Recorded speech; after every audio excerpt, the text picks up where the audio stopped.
This is DJ Wolf Live. I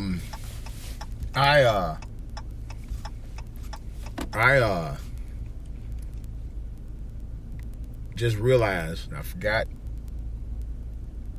that today is the day that they are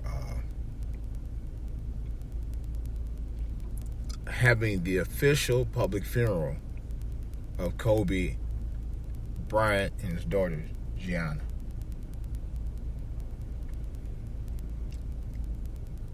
It's been almost a month since that terrible, tragic tragedy happened. And it harkens me back to the day it happened, man. And it's gut-wrenching, man. It's heart-wrenching. And I was thinking about that when I was at work. Now, one part I was thinking about that as I was at work today. I was like, man,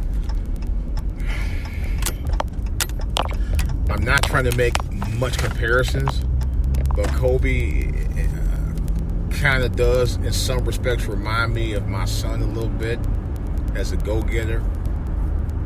And I thought about that, and it hurts. I'm hurt by it even more. You know, to think that a brother like him, who did everything that he did in his lifetime and accomplished so much, you know, and was on his way to conquering even more greatness, and to not be able to see him fulfill that, and to see his daughter, and not to see his daughter fulfill the legacy from him, is even as much of a tragedy as the entire tragedy itself.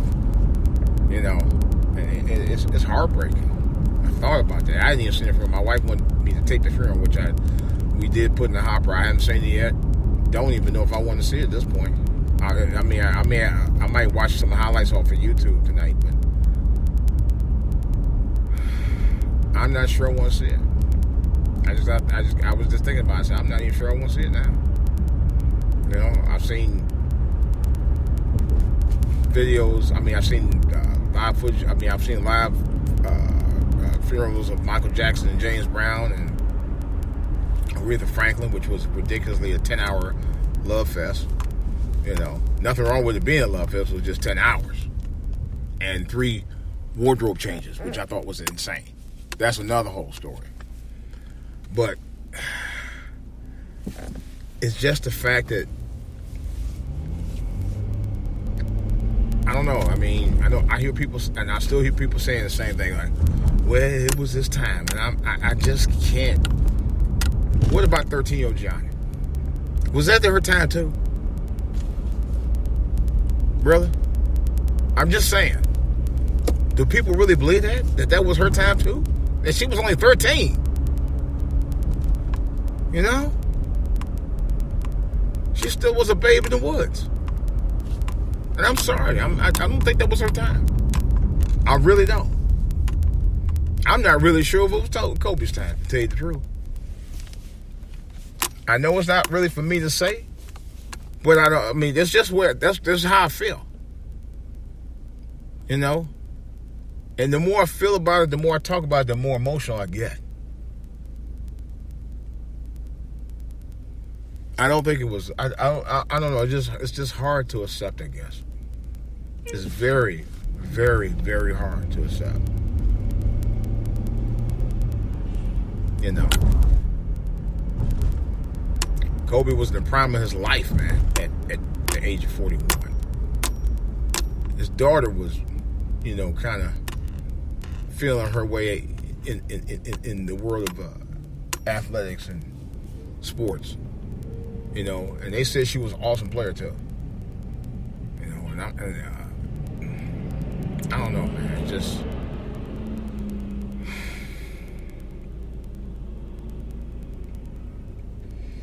the only thing I can say, guys and gals, is we gotta start praying up. I heard about There was 10 shootings that happened in the district. Out in the DMV, man. We gotta start praying out, man. I mean, besides making sure that you raise your kids right and do the right thing with your kids or whatever, and take the responsibility to be there for your children, we gotta start praying out. Because even with all that, it ain't enough. You know, I still pray for my kids to this day. My kids are grown. You know, I do, because this world is just such an evil world. And people just don't give a fuck about anybody else in this world no more. They don't. They sincerely don't. They certainly don't. They don't give a shit about nobody else but themselves, man. And it's just, and that fuels the anger for me even more, because people just go out and, you know, it was a matter of fact, one of the shooters in D.C., innocent bystander, that got hurt. I don't know how bad they were hurt, but they got hurt, from what I heard. Just mind their own business. You know, that's the bad part about this thing called life, because life is something that should be cherished, should be treasured and cherished. You know, and people don't seem to do that anymore. People think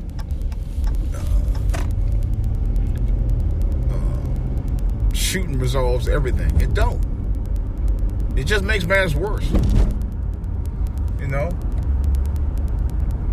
And yeah, I know I'm going a little extended beyond what happened to Kobe and Gianni, but I'm just saying in general that we need to really evaluate what we're doing out here and love one another, man. I even was thinking about my situation, my family, and I thought about, man, maybe I should maybe I should take a second look. I thought about that. I really did. I thought about that last month. You know, but my situation was a little bit different, because I did make every effort to keep in contact with certain family members, and they were acting shady on me for no reason. For real. That's another whole story, but I ain't gonna get into all that. But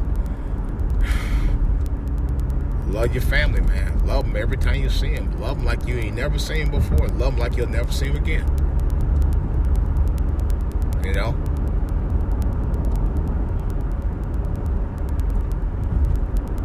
That's the best way I can put it.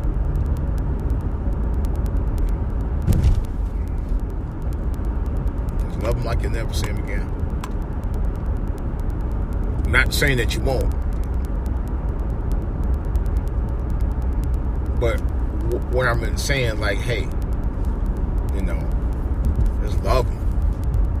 You know, even if you hate them, love them.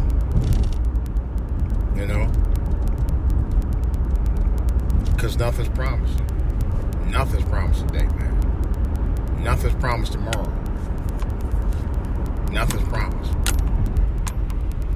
Everything is just, that food just ran late. Clear your cut. That's a prime example. Who just ran like, never gave it no thought. Now, I ain't gonna lie. I almost, myself, ran a couple lights when I was in Cleveland. The week that I was up there when my father passed away. And and no, before that. And 2 weeks before that, when I saw him, man, he was in bad shape.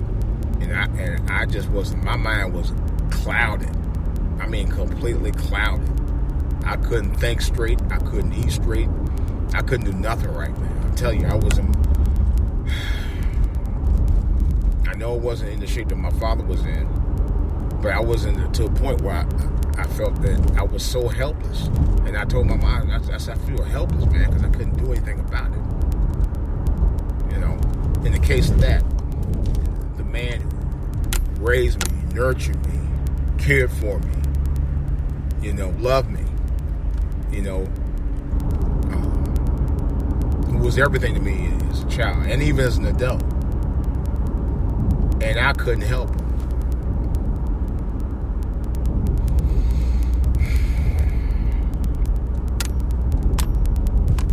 I couldn't help him get well.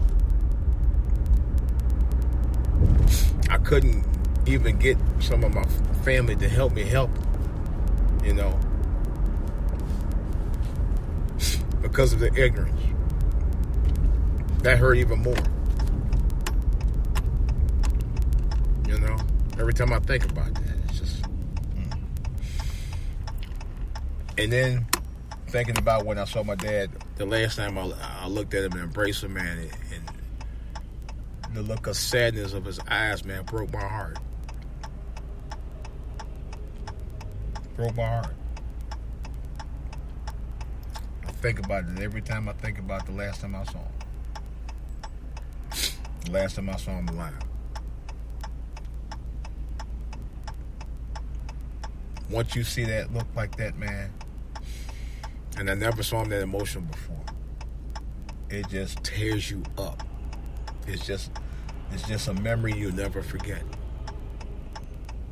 You never forget that. I can't even see these freaking buses, man. But it's just something that it messes with your mind, man.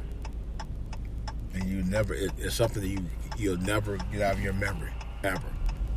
That'll stay with you that'll stay with me for the rest of my life. So help me. Because it was the most emotional time I ever had with my father. My father was never really a very emotional person, but that one time, man, it was my niece, myself, my brother, and my mom, man. And it's just, it was a wonder I didn't break down right there. But that's why I said, man, love your family like there's no tomorrow, man. Because nothing is promised. For real. I was like when I spent Valentine's Day with my wife last week, and we embraced, man. It was just like despite what we have been through, what we did go through, and the good, bad, whatever, a rock. But you have to look at it like this.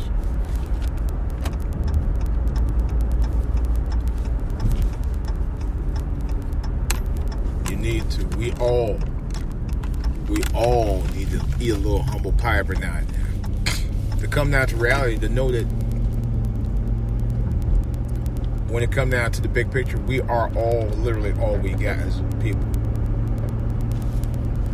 And that's the other thing I wanted to say right quick before I get off the podcast, is that we as a people need to be more loving and caring to each other. I don't think we do enough of that. We really don't. We really don't. And we should. But we don't. And we ought to, but we don't. It's a damn shame.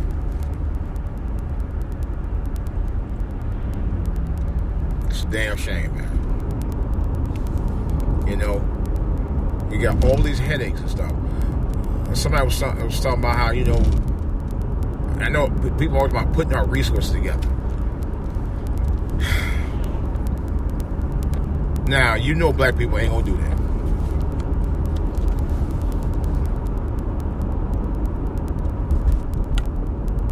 But for those who have the resources, the real resources to build businesses, should do that. And they don't necessarily have to do it on a pulling together your resources level by getting one business, big black businessman with another big black businessman. You could build them separately. That's how you spread out the wealth. But there are a lot of black businesses that are out there that are actually doing all that.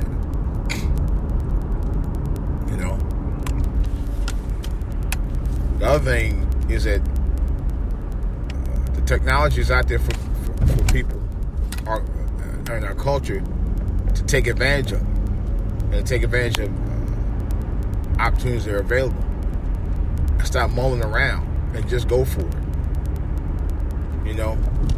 Some of us want to get the easy way, and the easy way fast, and nothing but a hustle.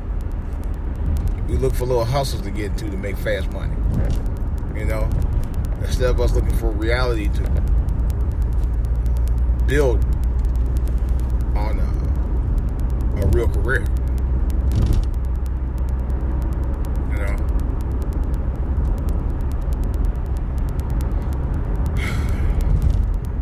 Let me get off my soapbox, guys. It's DJ Wolf. I'm out.